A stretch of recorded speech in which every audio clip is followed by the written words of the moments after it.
So we finished Aqidatul Awaamm, and before we move on to something new, I just wanted to review. So let's just breeze through here, inshallah. If you have any questions or if there's anything in the process here, we will catch it, inshallah.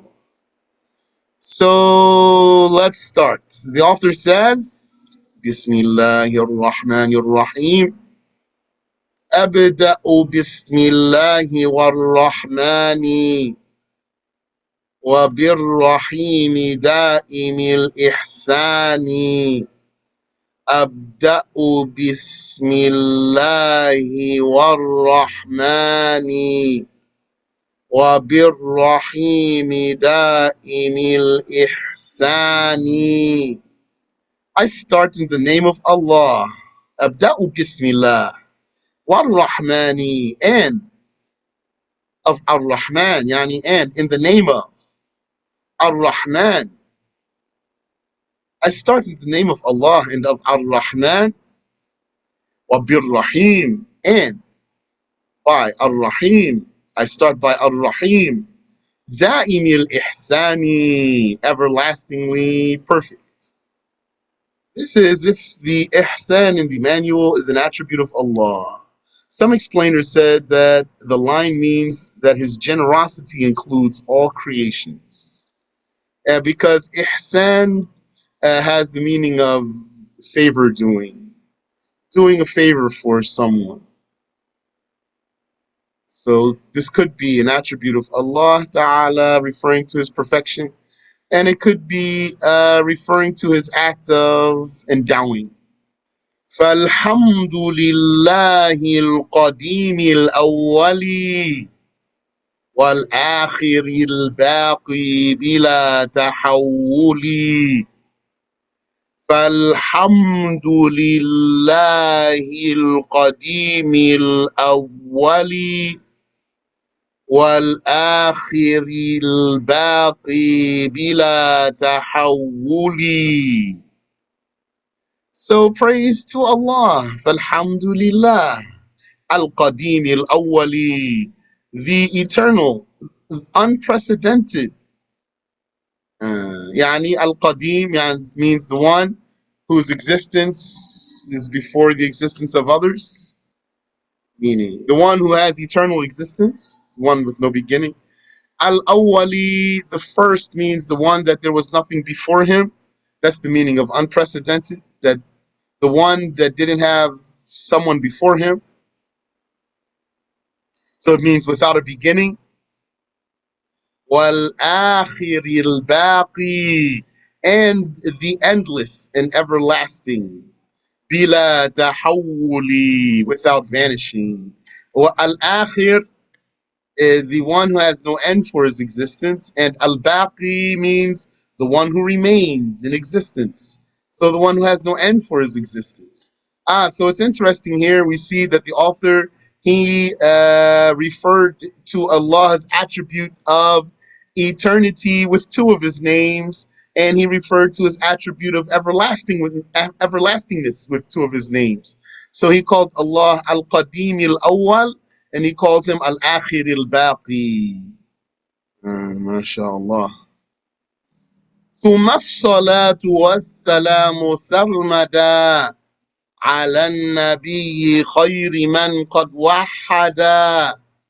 ثم الصلاة والسلام سرمدا على النبي خير من قد وحدا. Then may the salat and the salam perpetually be upon the Prophet, the best to deem God one. ثم الصلاة, then the salat, wassalamu, and the salam, sarmada, perpetually, forever, ala nabi, upon the Prophet. So the meaning is, may the salat and the salam be upon the Prophet. The sentence itself just looks like a declarative sentence. as if it says the salat and the salam forever are upon the Prophet. But it's really a supplication. Its wording is that of a declarative sentence, but it's truly a supplication. That's why it says may. May the salat and the salam perpetually be upon the Prophet, the best to deem God one.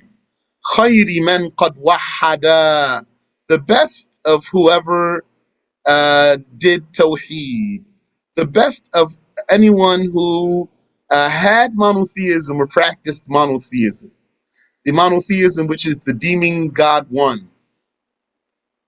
So this word is wahada, wahada. The alif here is called aliful itlaq, aliful itlaq. This is an alif that's added sometimes for just keeping the beat of the poem. So the verb is really wahada, merely. Wahad. And the alif is for keeping the beat. So wahada comes from tawheed. You say wahada, yuwahidu, tawheeda. Yani like you say, sallama, yusallimu, taslima. Kallama, yukallimu, taklima. Like that. I can say so many things for you. Azaba, yu'azibu, ta'ziba. So wahada, that's the verb here, the past tense. Then it means it comes from tawheed. So it means he's saying the Prophet is the best one who ever did tawheed. It's past tense verb here. The best who ever wahada, who deemed God one. So that's what we had here. Our other options are to say something like the best who practiced monotheism, or something like that. وآله وصحبه ومن تبع سبيل دين الحق غير مبتدع وآله وصحبه ومن تبع سبيل دين الحق غير مبتدع سبيل دين الحق غير مبتدع. And his family, meaning upon the Prophet, and his family, upon his family, وصحبه, and his companions, ومن تبع, and who followed what? Sabila dinil haqqi, followed the way of the true religion. Or al-haqq could be Allah. It's valid to explain al-haqq here as Allah. Dinil haqq, then it means the way of God's religion, the true God's religion. Then it doesn't fit on the line. So I'll remove true. The way of God's religion. Sabila dinil haqqi ghayra mubtadi'. And upon his family and his companions and whoever followed the way of God's religion. Ghayra mubtadi', not as a heretic, not as an innovator in creed. Mubtadi' means a person of bid'ah. Bid'ah means innovation. And the first religious meaning, the first legal meaning of bid'ah, or even the first theological meaning, the creedal meaning of bid'ah is heresy, deviant creed.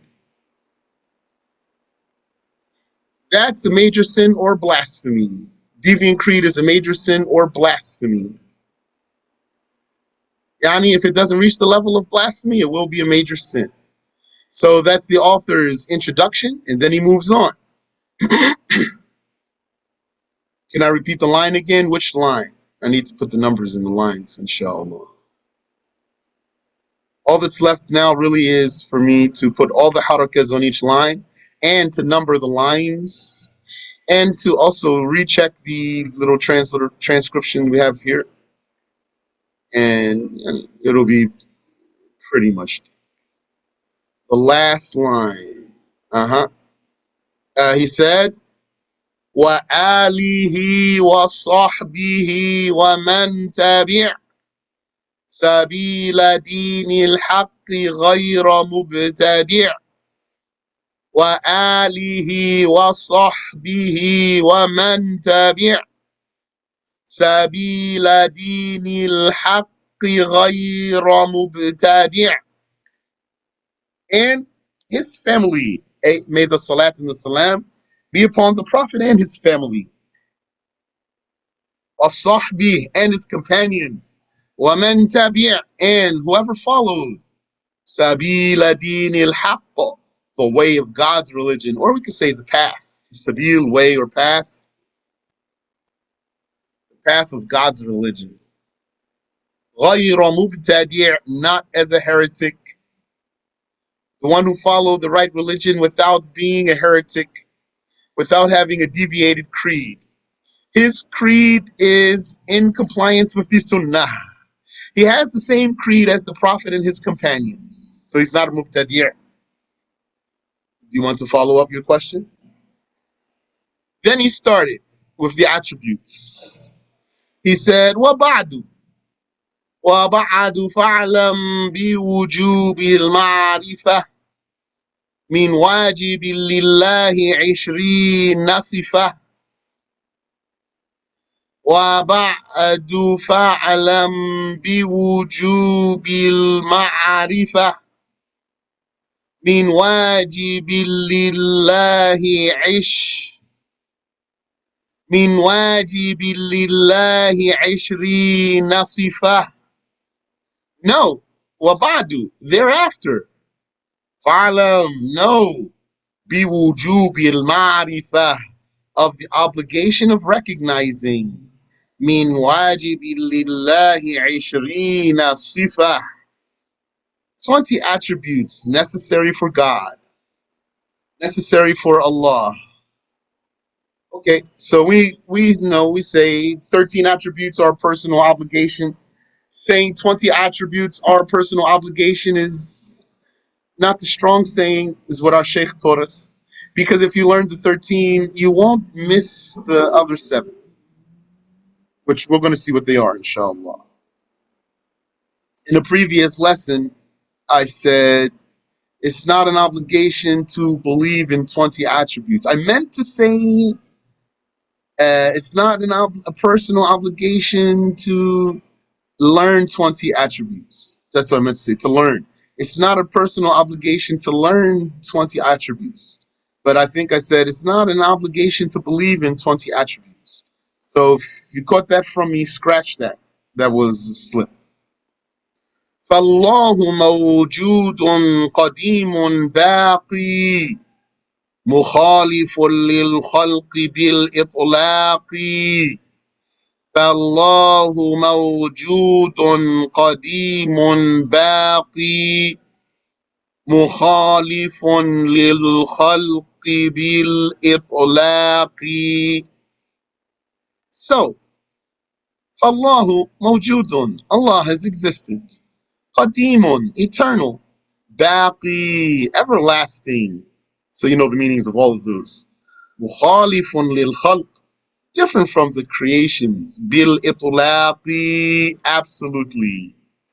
وقائم غني وواحد وحي قادر مريد عالم بكل شيء. وقائم غني وواحد وحي قادر مريد عالم بكل شيء. وقائم, self-existent. Ghani, independent. But there's originally a shadda here, ghani. The shadda is removed here from ghani for the sake of the poetry, to keep the beat. Ghani, independent. Wa wahid, and one, or unique if you want. Wahai, and alive. Qadir, powerful. Murid, willing or willer. عالم بكل شيء. Knower of everything. So I told you what I did there. Took that V out. VE, everything. And this fine English here, actually. And that's to complement the omission of the Hamza here. Not that I was always able to complement something, but yeah, this one crossed my mind here, so I did it. بإذن الله تعالى. سميع البصير والمتكلم له صفات سبعة تنتظم. سميع البصير والمتكلم له صفات سبعة تنتظم. Hearer, Samir, Al-Basir, the seer, Wal-Mutkallimu, and the speaking one. Lahu sifatun sab'atun. He has 7 attributes, tantazimu, that are as follows. Meaning, though, in no particular order. They're not in any particular order, but they are as follows here means as presented. 7 of these attributes will be presented. These 7 attributes will be presented here, and they don't have any particular order. فقدرة إرادة سمع بصر حياة العلم كلام استمر. فقدرة إرادة سمع بصر حياة العلم حياة العلم كلام استمر. فقدرة, so power. إرادة, will. سمع, بصر, hearing, sight. حياة العلم كلام, life, knowledge. كلام استمر, endless speech. Or we could say here, speech about this, speech everlasting. Yani everlasting speech. I like it, but if you have any concern or a suggestion, I can change it back if you tell me to. So why is there a red line under some? Because uh, Microsoft Word is counting this as typo. I have to add it to the dictionary, then the computer will recognize it. But thanks for asking, so I'll remove the red line, which I was doing. Sometimes those red lines I don't see them sometimes because I see them all the time. Yani they don't, as if they aren't there. وجائز بفضله وعدله ترك لكل ممكن كفعله. وجائز بفضل وجائز بفضله وعدله وجائز بفضله وعدله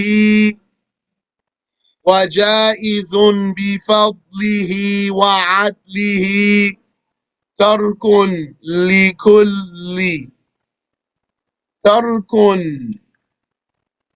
ترك لكل ممكن كفعله. Okay. Right? Yes? Why it is tarkun? Why is tarkun? Yeah. With the tanween, you mean? Is it tarkul or tarkun? Tarkun. With the tanween, tarkun. Okay. Yani there's no alif lam on there. At tarku. Okay. If you remove al, it's going to be tarkun. This is not idafi here, tarkun likul, because slam is harf jar. Okay. So it's, I mean, wafikum. That's not an idafa there. Okay. So, one more time. وجائز بفضله وعدله ترك لكل ممكن كفعله. And valid, jaizun, or possible if you want. Valid, bifadlihi, by his grace, wa'adlihi, and his justice. Yeah, his grace, bifadlihi, by his grace, he bestows. He bestows by his grace. Wa'adlihi, by his justice, he punishes.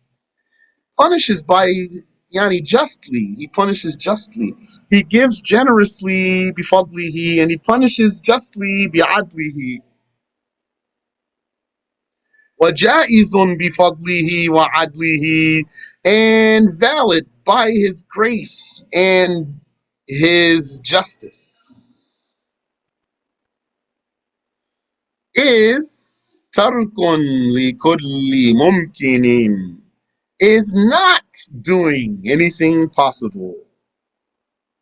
Yani, is, if I could be more literal, تَرْكٌ لِكُلِّ مُمْكِنٍ is abandoning anything possible. Abandoning anything possible. If I put it there, leaving. That's tarkun, leaving. Tarkun li kulli mumkin, leaving anything possible. So, but I think it's more clear the way I said it the first time. Is not doing, which means not creating. If I put creating here, it's even more clear. Tarkun li kulli mumkinin is not creating anything possible. That's valid because he's not obligated to create anything. Kafir lihi, like doing it. Yani, just like doing it is valid. It's as valid as creating it. His not creating something is as valid as his creating it because he's not obligated to create it. So if he doesn't create it, that's valid. And he does whatever he wills. So if he does create something, that's valid. Okay, so we saw the 20 attributes here. You remember how to tell the one group of 7 from the other group of 7. One group of 7 is called the ma'ani attributes. Those are the actual attributes. And the expressions of those attributes are masadir, meaning they are what they will call in English gerunds. Maybe not all of them are translated as gerunds. So he says he has 7 attributes. Here, he named 7. He mentioned the number 7. But before he mentioned the number 7, he mentioned the number 20. So he mentioned 20 up there, he mentioned 7 down here. So that means besides these 7, there's still 13. 13. Yeah, there's 13. We say there's 13 attributes that are obligatory on every accountable person to know. The other 7 that the author here mentions are not obligatory. So what are those attributes? You know the 13. Here are the 13. Mawjudun, existence. Qadimun, eternal. Baqi, everlasting. Mukhalifun lil khalqi bil itlaqi, in dissimilarity. Qa'imun, yani independence. Qa'imun ghani, independence. Wa wahidun, one, oneness. Wa hayy, and being, alive. Qadirun, being powerful. Muridun, willing, being a willer. Alimun bi kulli shay, being a knower of everything. Then Sami'un al-Basir wal-Mutkallimu, hearer, the seer, and the speaking one. Uh, then he says, Lahu sifatun sab'atun tantazimu. He has 7 attributes. So these 7 now that he wants to mention, they are 7 out of the 13 that we learned are obligatory to know on a personal on the level of a personal obligation. So what he did was he started mentioning some of the 13 attributes. How many he mentioned here? Existence, eternity, everlastingness, difference from the creations, and self-existence, which is independence, and oneness. So those are the sifat salbiya, you know that, and plus existence, which is the sifa and nafsiya. Okay, now there's still 7 left. Before he mentioned, out of the 13, before he mentions the 7 that would complete the 13 that are obligatory on every accountable person to know, he mentioned the other 7. The other 7 that what we learned is that it's not a personal obligation on everyone to know. So he mentioned those 7 before he mentioned the 7 agreed upon. He mentioned the 7 that they differed about as far as a personal obligation is concerned before he mentioned the 7 that they agreed upon. So he said here, that starts here. وحي قادر مريد عالم بكل شيء سميع البصير والمتكلم. There, that's all 7 of the ones that are differed about in terms of the personal obligation of knowing them. And then he mentioned the 7 that we have learned in the book of obligatory knowledge. He said, فَقُدْرَةٌ إِرَادَةٌ سَمْعٌ بَصَرٌ. So power and will and hearing and sight. حَيَاةٌ الْعِلْمُ كَلَامٌ اسْتَمَرٌ. Life and knowledge and speech everlasting. So here the author has mentioned a total of 20 attributes. And then before he changes subjects, he mentions what's obligatory on the slaves to know about their Lord, which is what's valid to attribute to their Lord, and what's necessary to attribute to their Lord, and what's impossible to attribute to their Lord. Well, he mentioned here the valid part only when he said, وَجَائِزٌ بِفَضْلِهِ وَعَدْلِهِ تَرْكٌ لِكُلِّ مُمْكِنٍ كَفِعْلِهِ. And valid by his grace and his justice is not creating anything possible, like doing it. Yani just like doing it is valid. Just like creating anything possible is valid. And then the author moves on uh, to the prophetic attributes of prophets. So the author said, أرسل أنبياء ذوي فطانة بالصدق والتبليغ والأمانة. أرسل أنبياء ذوي فطانة بالصدق والتبليغ والأمانة. He sent prophets, men possessed of intelligence. Al-Fatana. That's one of their attributes. It's sidq, with the truth. That's one of their attributes, truthfulness. What tabligh, and conveyance, delivery of the message. Wal amana, and trustworthiness. So he's listing the attributes of prophets.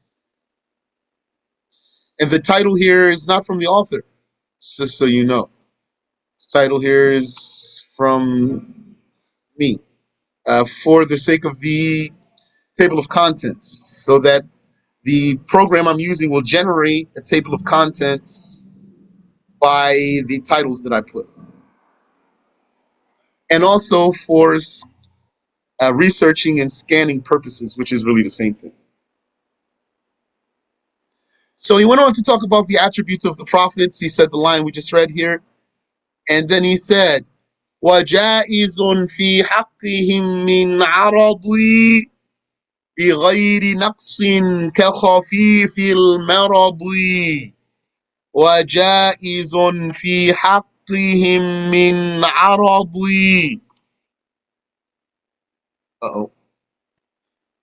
بغير نقص كخفيف المرض, and possible concerning them of quality, yani amongst the possible qualities and attributes that prophets could have, بغير نقص, without deficiency, كخفيف المرض, is like a light sickness. And what he means by light here is not hideous.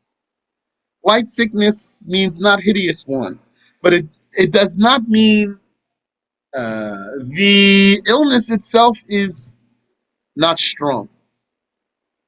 When prophets get sick, they're going to have the most powerful sicknesses, but they're still going to be attractive. They're still going to be nice looking and pleasant. Salawatullahi ta'ala alayhim ajma'een. So, كَخَفِيفِ الْمَرَضِ, like light sickness here doesn't mean a sickness, a bearable sickness with few symptoms. No. خَفِيفُ الْمَرَضِ here means, yani light sickness here means not repulsive. عصمتهم كسائر الملائكة واجبة وفاضل الملائكة. He says, عصمتهم كسائر الملائكة واجبة وفاضل الملائكة.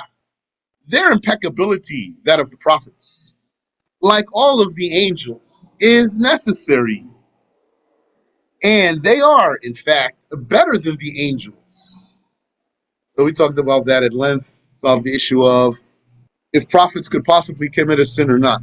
And one thing I want to say to you here, without dwelling on this point too long, is that people who argue with us about whether a prophet could commit a sin or not, whether the sin of Prophet Muhammad was a real sin or not, two things. One, they are arguing with a valid opinion. Our opinion is a valid opinion religiously. Yani, but they just want to target the weak ones, the ones who don't have knowledge, the gullible ones, the people who are easily influenced, people who don't check up on what they hear. These are who they are talking to. They know exactly who they are talking to. So they took an issue which is really a valid saying, and then they refuted it. They started refuting us for this saying, never citing the scholars who say the saying we say, though they know those sayings, they know those citations. And the other thing is what?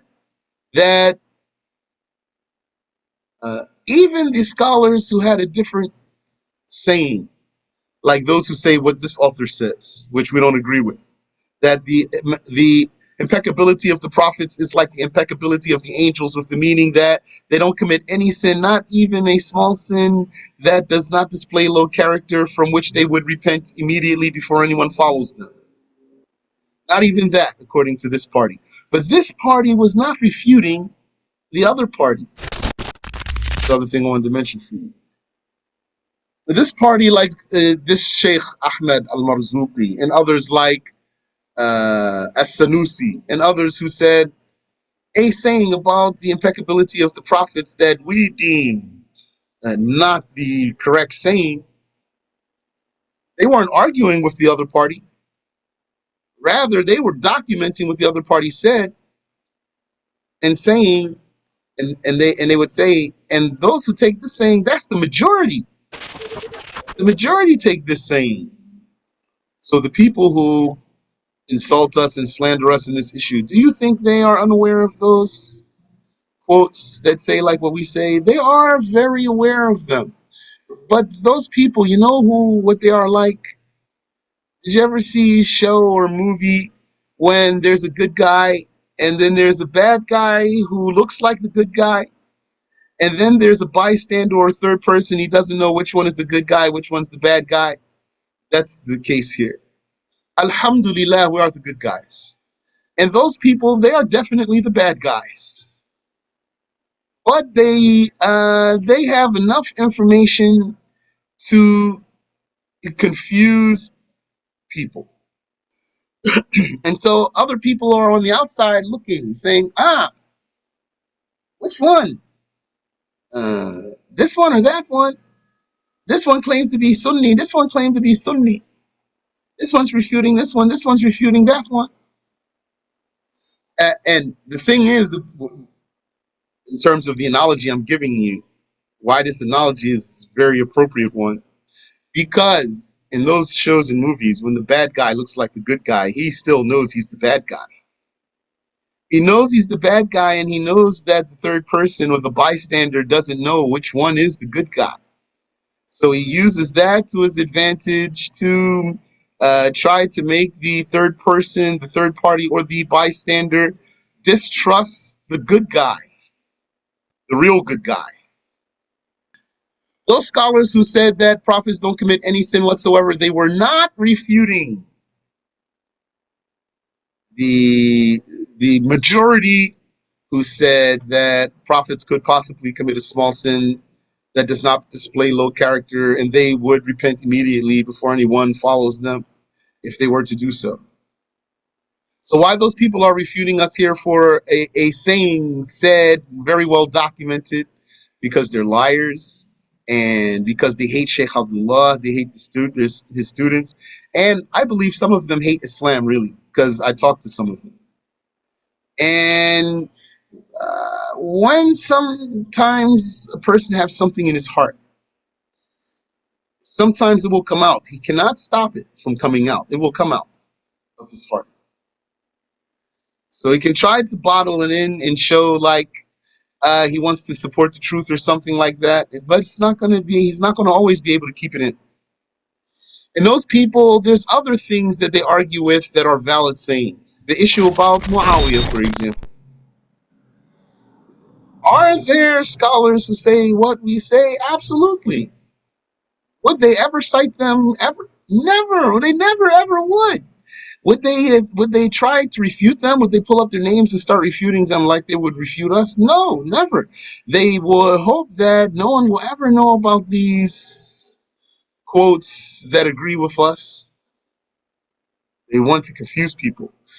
They don't want the best for the people. Some of them are apostates. I mean, uh, willing apostates. Some of them are munafiqun. These people who are arguing about the impeccability of the prophets in this way and arguing about Muawiyah in this way, and also maybe some other cases about blasphemy they might argue, and some other issues. Among these people, not all of them, among these people, there are definitely hypocrite kafirs. Definitely. Among them, there are apostates who hate Islam. They don't like Islam. And don't forget, sometimes people commit apostasy and they don't come back to Islam on purpose. Don't forget. You might forget that. You might say, the people who commit apostasy, they're doing it out of ignorance. They forget. They don't learn and then they go out of Islam, and they need to learn so they can come back to Islam. Don't forget that amongst the people are those who go out of Islam on purpose and they hate Islam. And these ones in particular have an opportunity to harm the Muslims.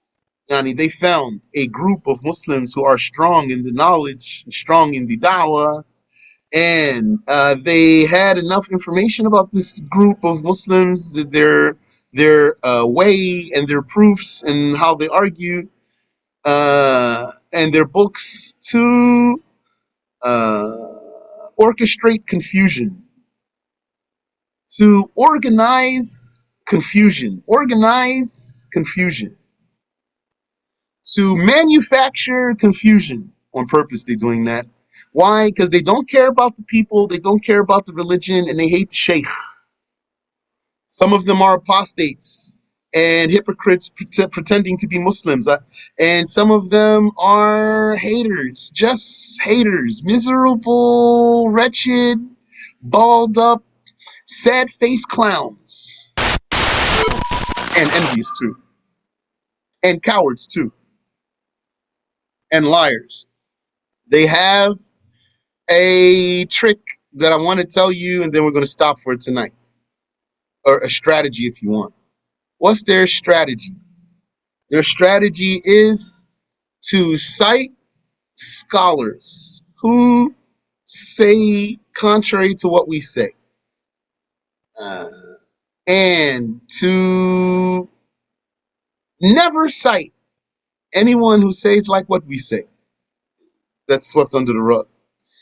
And to argue by using these scholarly quotes like they are ayahs of the Quran or hadiths of the Prophet. That's not an exaggeration. They're using these scholarly quotes like they are ayats of the Quran or hadiths of the Prophet, because what they're going to do is argue with you about these quotes and bind you to them and make you commit to them and dare you to disagree with them. Because if you disagree with you disagree with the scholars? I knew you were a deviant. These are all the scholars of Ahlul Sunnah. You don't agree? Well, the whole time there's whole group of scholars who say exactly what we say, and they know that. So they know that. So who they are preaching to, not to, even if they're arguing with us, they're not arguing with us to settle the truth. They're arguing with us for any gullible person to see the argument and be convinced that we're bad people, not to establish the truth. It's not their goal. And that's why if you argue with one of those people, they're going to argue with you for a long time, because they're not trying to get to anything. Anything you say, they're going to say contrary to it. What they want to do really is slander the Shaykh, slander the Jama'iyah in the presence of listeners. They want the onlookers and the listeners in the audience to these debates to hear the slander of the Shaykh. That's what they want to do. And if you're one of these zealous brothers and sisters who want to argue with these people, you're going to argue with them for 5-6 hours. You're doing just what they want you to do. Yeah. They're going to argue with you for 5 or 6 hours because it don't matter what you say, because all they're going to do is slander the Shaykh and slander the Jama'iyah. That's what the goal is. They're preaching to the choir and hoping to snag few new gullible ones. Not trying to convince you. Yeah, if they can take you out of your right belief, they will. But they don't really care about that. So, since their method is to just use quotes of scholars like ayahs of the Quran and hadiths of the Prophet, you need to know the ayahs of the Quran and the hadiths of the Prophet. And you need to challenge them with the ayahs of the Quran and the hadiths of the Prophet. You can challenge them all day also with quotes of scholars. Learn the ayahs and the hadiths about these issues. Learn the proofs about these issues. And I say proof here means ayahs and hadiths. That's what you need to debunk a mistake of a scholar.